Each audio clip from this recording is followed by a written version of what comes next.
hello. Well, this lecture we're going to be going over resonance. So resonance is the idea that there are sometimes going to be Lewis structures that can't represent the molecule fully. So one molecule may be represented by multiple Lewis structures, and that means the true molecule may be like kind of a hybrid of all of those Lewis structures combined. So we have some rules with resonance structures, and so the basic rules that you cannot violate ever are never violate the octet rule. So an atom can never have more than 8 electrons in its outer shell. Don't break sigma bonds.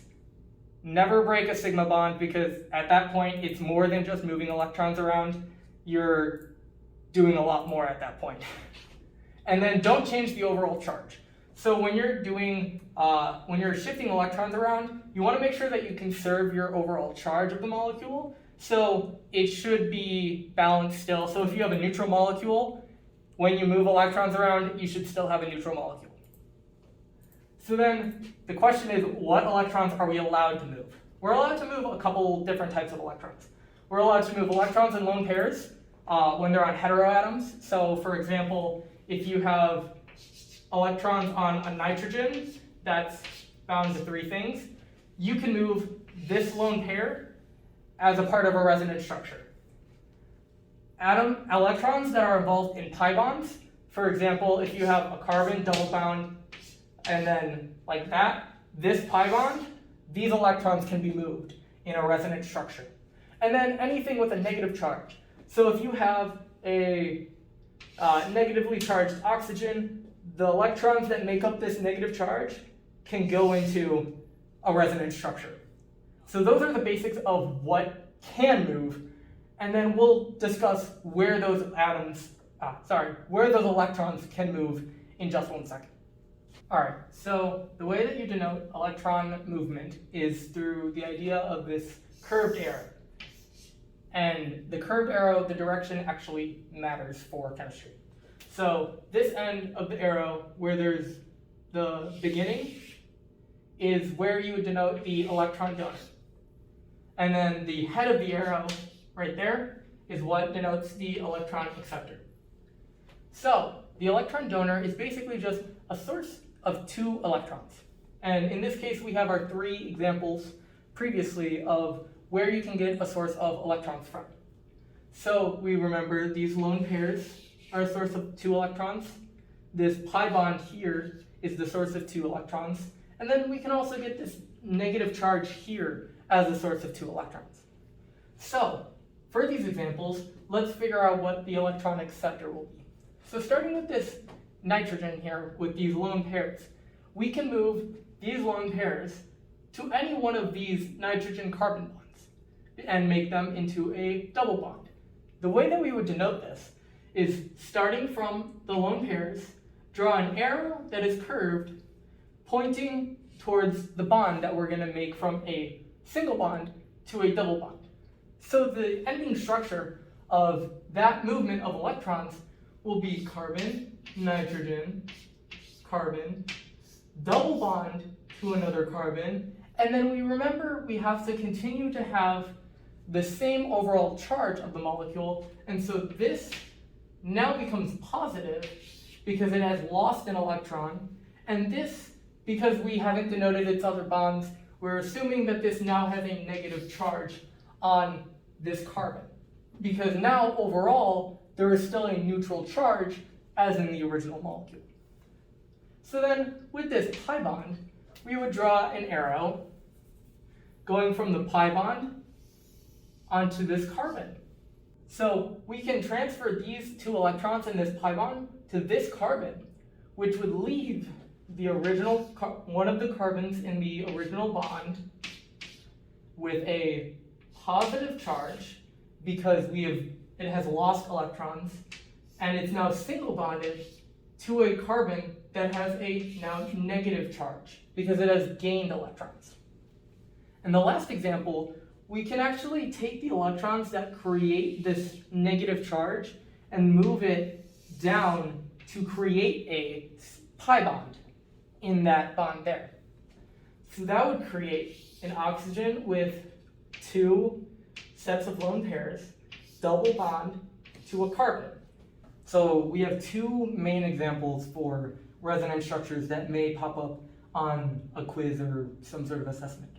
And so one thing that I want to point out first is the way that we denote that structures are contributing structures or resonance structures, all the different types of resonance structures for a single molecule are called contributing structures. We denote these using this double-headed arrow. Now this is different from the equilibrium arrow, which is 2 like half arrows. So don't confuse the half equilibrium arrow with a double-headed resonance structure arrow. So I'm going to get rid of that. So we have 2 types of examples. So we have one where they give you 2 resonance structures, and they want you to draw the curved arrows that would form from this structure to this one, and vice versa. And then problem type B is, given this structure, draw some number of resonance structures. In the case of the recitation worksheet from last week, this structure they gave you, and they asked for 3. I'm just going to go through like a couple of different resonance structures that you can have with this molecule. So let's start with problem A. So with problem A, we see that there's a double bond here, and now that double bond is no longer there, and there's a negative charge on here. That's pretty far away from this single bond, double bond that's down there. So most likely, this carbon, or this pi bond, moved its electrons to that oxygen, forming this negative charge here. And then we see that this pi bond is now up here, and there's a positive charge. So this pi bond moved its electrons to that bond and formed this double bond here. And then because of the fact that this carbon now lost electrons, it has to gain a positive charge. And so you can see we still have the same amount of charge overall, because we have this negative charge and this positive charge that cancel out. So that would be how this molecule got here. But now what's the reverse? Well, the reverse is just the exact opposite. Moving from this negative charge back to this double bond, and then this double bond back to this bond to form that double bond there and that double bond there. So now let's do a little bit more of a tricky one. So this one, it's slightly trickier because you're not given another resonance structure. You have to just kind of come up with where can things be moved around. So you could move electrons from this pi bond up here, because this pi bond is with an electronegative atom that has a empty orbital, technically.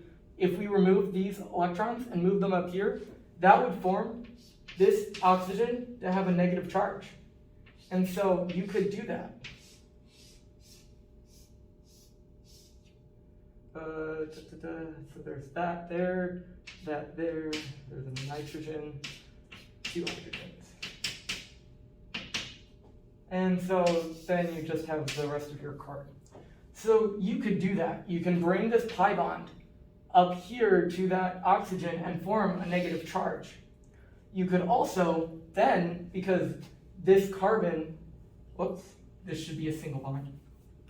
Because this carbon now has only 3 bonds, you could then move this pi bond right here and move it to this single bond right here. And then that would form a third structure that looks kind of like this.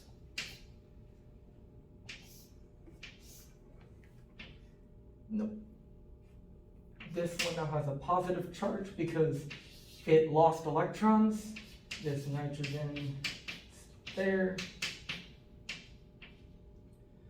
That carbon single oxygen with a negative charge. And so we see that we still haven't changed our overall charge. It's still a neutral atom.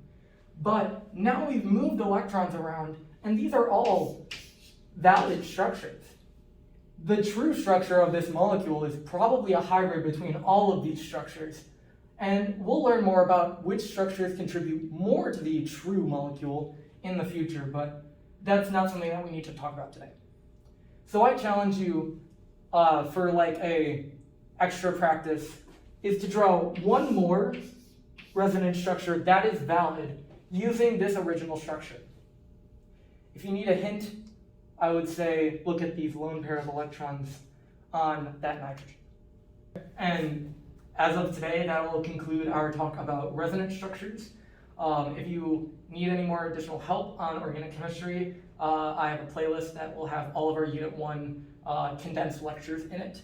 And you can see that here. And then also just subscribe if you want to get notified for future uploads, which are going to be condensed lectures, especially since we're going to be starting in Unit 1 on alkanes and cycloalkanes this week.